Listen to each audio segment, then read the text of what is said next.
সাবেক সংসদ সদস্য অধ্যাপক মিয়া গোলাম পরোয়ার। বক্তব্য রাখছেন বাংলাদেশ জামাত ইসলামীর সংগ্রামী সেক্রেটারি জেনারেল সাবেক সংসদ সদস্য অধ্যাপক মিয়া গোলাম পরোয়ার।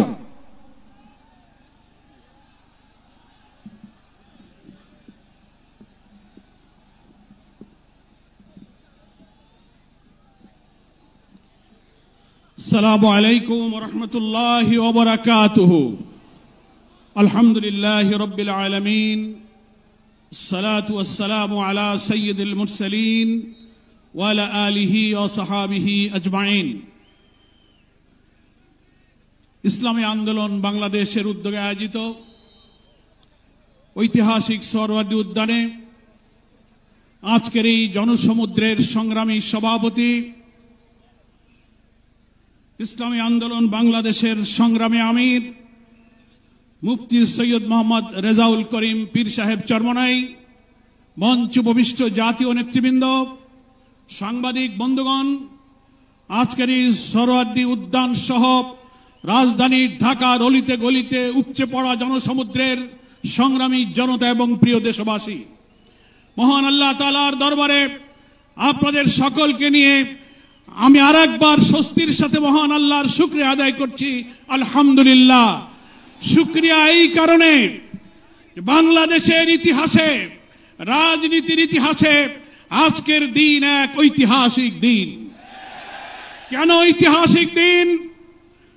মুসলিম উম্মার নেতৃত্ব দানকারী দেশপ্রেমিক সকল ইসলামী দল, ব্যক্তিত্ব, স্কলারদের মধ্যে ভিন্নমত থাকা সত্ত্বেও আজকে একটি ঐতিহাসিক ঐক্যের যে পরিবেশ এবং সম্ভাবনা দেখা দিয়েছে, সৈয়দ মোহাম্মদ রেজাউল করিমের আহ্বানে আজকের ঐতিহাসিক মঞ্চে যারা বসে আছেন তারাই হচ্ছে এই ঐক্যের মহাকাণ্ডারী।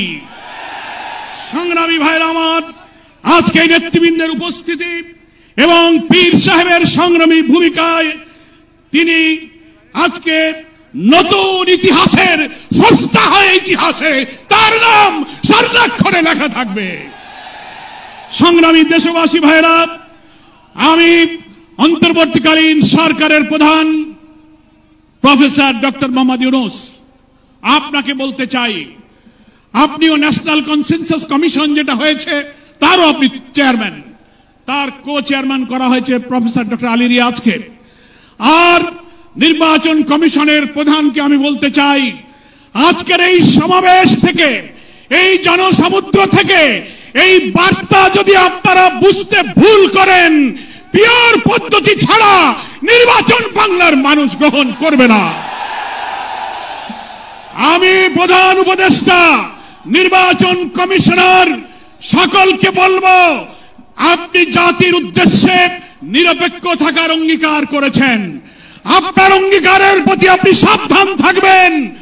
আপনার কোন কোন ভূমিকায় জাতির মধ্যে কিন্তু সংশয় তৈরি হয়েছে। পরিষ্কার বলতে চাই, আপনি সোজা থাকবেন। আমরা আমাদের জন্য, কোন দলের জন্য আপনার পক্ষপাতিত্ব চাই না। 2000 ছাত্র জনতার জীবন, হাজার হাজার মানুষের রক্ত, 17-18 বছরের মানুষকে ফাঁসি, অত্যাচার, জুলুম, রিমান্ড, ক্রসফায়ার দিয়ে আলেম ওলামা পীর মাশায়েখদের যে নির্বাচন করেছেন, সেই সংগ্রাম আমরা ব্যর্থ হতে দেব না। ফলে আপনাকে অবশ্যই জাতির যে দাবি উচ্চকিত হয়েছে, নির্বাচনের লেভেল প্লেইং ফিল্ড আপনাকে নিশ্চিত করতে হবে। আপনি জাতির কাছে, জাতির উদ্দেশ্যে ভাষণে একটা কথা বলবেন, being a head of the government একটা কথা বলবেন, রাষ্ট্রীয় টেলিভিশনে একটা কথা বলবেন, কোন একটা দলের কাছে আলোচনায় গিয়ে সে কথা আপনি ভুলে যাবেন, এটা নিরপেক্ষতা ভঙ্গ হয়েছে। আপনাকে বলতে যে আপনি সোজা থাকুন। রাজনৈতিক সংলাপে আপনি দোষ করেননি, বৈঠক করার অধিকার সবার আছে, কিন্তু আপনি এক জায়গায় কথা বলে মত পরিবর্তন করবেন কেন? আপনাকে জাতির সামনে আসতে হবে, সকল দলের সাথে বসে আপনি বলবেন যে ভাই আমাদের এই অসুবিধা, আসুন আমরা সবাই মিলে এইটাই করি, আমরা রাজি আছি। কিন্তু আপনার এই ভূমিকায় প্রশ্ন তৈরি হয়েছে, আগামী 8-10 মাস পরে যদি নির্বাচন হয় আপনি সোজা থাকবেন কিনা, আপনাকে এই 8 মাসে নিরপেক্ষতার প্রমাণ আপনাকে দিতে হবে।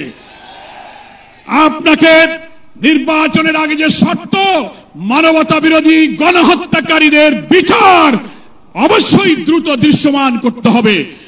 দিল্লিতে বসে দিল্লির তাবেদার শেখ হাসিনা এই বাংলাদেশকে আবার উস্কানি দিয়ে ভারতের সেবাদাসে পরিণত করার ষড়যন্ত্র করছে। অবিলম্বে নির্বাচনের আগে এই বিচার আমরা দৃশ্যমান দেখতে চাই। সংস্কারের ব্যাপারে অনেকে ঢিলা দিচ্ছেন, বলে ইলেকশন আর সংস্কার একসাথে হবে, ক্ষমতায় গিয়ে করব। কিভাবে বুঝলেন কে ক্ষমতায় যাবে?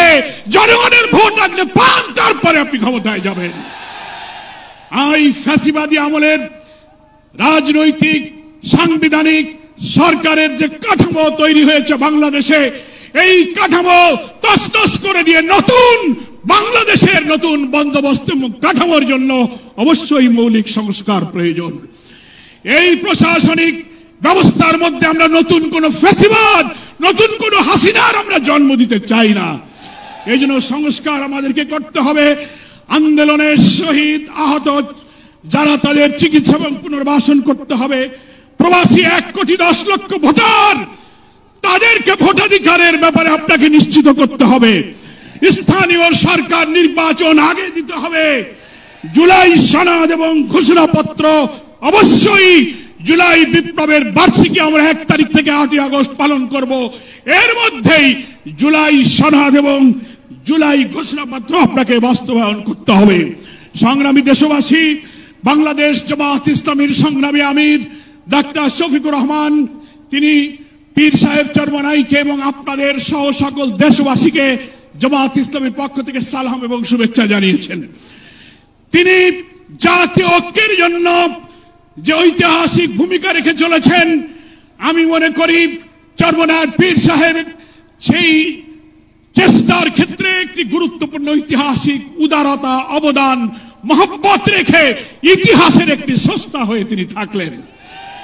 আগামী দিনে জাতীয় ঐক্যের মধ্য দিয়ে নতুন ফ্যাসিবাদের জন্মকে আমাদের ঠেকাতে হবে। আমরা এই ঐক্যের পেছনে চরমনার পীর সাহেবের যে উদারতা, যে আন্তরিকতা, যে মহব্বত, তার মাধ্যমে তিনি যে গুরুত্বপূর্ণ ভূমিকা পালন করেছেন, আমরা দেখতে পাচ্ছি ইতিমধ্যেই বাংলাদেশের গ্রামে গঞ্জে, শহরে, নগরে, বন্দরে ওলামায়ে কেরাম, মুসলিম উম্মাহর নেতৃত্বদানকারী জনগণের এই ঐক্যের পরিবেশ দেখে, আজকে এক মঞ্চে দেখে গ্রামে গ্রামে ঐক্যের জোয়ার শুরু হয়েছে।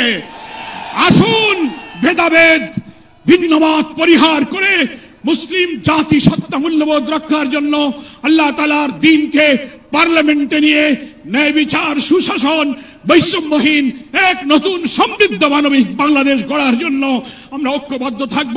সকলকে ধন্যবাদ। বাংলাদেশ জিন্দাবাদ। ওমা তৌফিক ইল্লা বিল্লাহ। আসসালামু আলাইকুম ওয়া রাহমাতুল্লাহি ওয়া বারাকাতুহু।